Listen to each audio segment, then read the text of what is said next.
मातेच्या कुशीत त्या स्वराज्याचं देखणं स्वप्न साकारलं त्या राजमाता माँसाहेब जिजाऊ. ज्या राजानं हे देखणं स्वप्न सत्यात उतरवलं ते तुम्हा आम्हा सर्वांचा अभिमान, जगण्याची दिशा छत्रपती शिवाजीराजे. आणि बांधवांनो, या जगाला, या विश्वाला ज्या अखेरचा श्वास कसा घ्यावा हे शिकवलं ते तरुणांचे स्फूर्तीस्तंभ छत्रपती संभाजीराजे.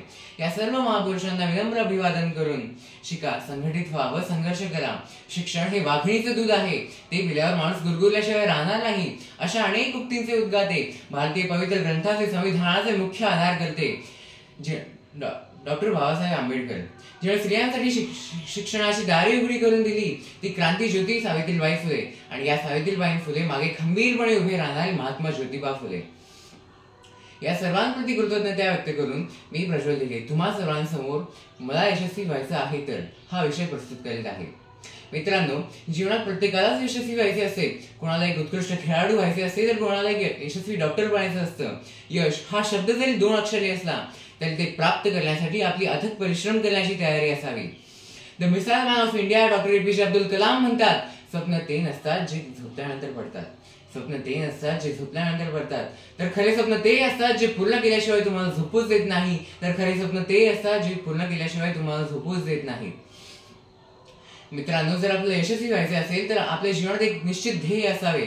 कारण ध्येय नसलेला व्यक्ती हा पंख नसलेल्या पक्षासारखा असतो. जर एखाद्या पक्षाला पंख नसेल तर तो त्याच्या जीवनात कधी उडू शकेल का? नाही ना. तसंच आपलं सुद्धा आहे. म्हणून आपल्या जीवनात एक उंच आणि एक मोठं ध्येय असावं. संधी ही प्रत्येक मनुष्याच्या आयुष्यात येतच असते. चोर पावलांनी आली ही संधी त्या काळात ज्या मनुष्याला ओळखता येते तोच माणूस जीवनात यशस्वी होतो. आणि वाजत गाजत चाललेली संधी सुद्धा ज्याच्या मनात पकडण्याचं सामर्थ्य निर्माण होत नाही तो माणूस त्याच्या जीवनात कधीही यशस्वी होऊ शकत नाही. मित्रांनो, यशस्वी होण्याचा जो मार्ग आहे तो खूप अवघड आहे. परंतु जर आपलं यशाचं फळ चाखायचं असेल तर संघर्ष नावाच्या, कष्ट नावाच्या, मेहनत नावाच्या, श्रम नावाच्या या जटिल प्रक्रियेतून आपल्याला जावंच लागेल. यशाच्या दाराची एकच चावी आहे आणि त्या चावीचं नाव आहे संघर्ष आणि श्रम. तुम्ही फक्त आपले ध्येय नजरेसमोर ठेवून कष्ट करा, हे ब्रह्मांड तुमच्यासाठी यशाची दारे उघडी करून ठेवेल. मित्रांनो, या ठिकाणी मायकल फेल्प्स या व्यक्तिमत्वाची मी तुम्हाला एक प्रेरणादायी कथा सांगू इच्छितो. अमेरिकन जलतरणपटू मार्क स्पिट्झ यांनी 1972 साली एका ऑलिम्पिकमध्ये 7 सुवर्ण पदके मिळवून इतिहास रचला होता. 36 वर्षांनंतर मायकल फेल्प्स या व्यक्तिमत्वाने 2008 साली 8 सुवर्ण पदके मिळवून मार्क स्पिट्झ यांचा रेकॉर्ड तर मोडलाच आणि साऱ्या जगाला अचंबित केले. पत्रकार त्यांना विचारू लागले की तुमच्या यशाचं गमक काय आहे.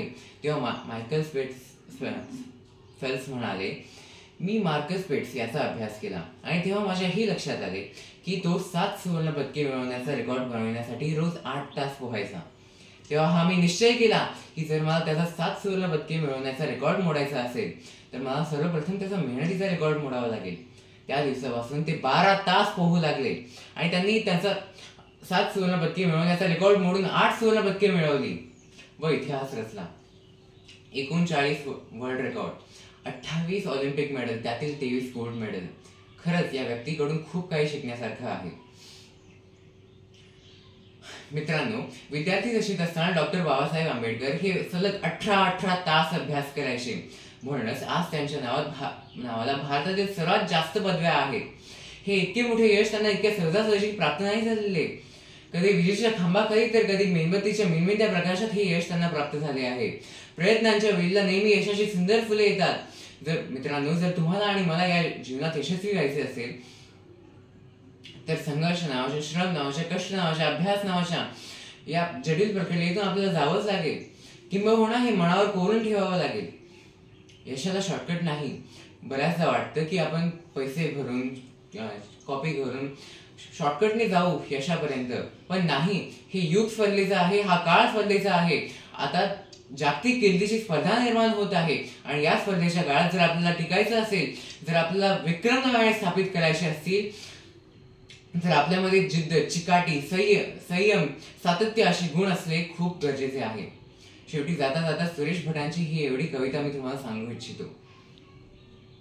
विझलो जरी आज मी हा माझा अंत नाही, विझलो जरी आज मी हा माझा अंत नाही, पेटेन मी पुन्हा नव्याने हे सामर्थ्य नाशवंत नाही, पेटेन मी पुन्हा नव्याने हे सामर्थ्य नाशवंत नाही, छाटले जरी पंख माझे पुन्हा उडेन मी, छाटले जरी पंख माझे पुन्हा उडेन मी.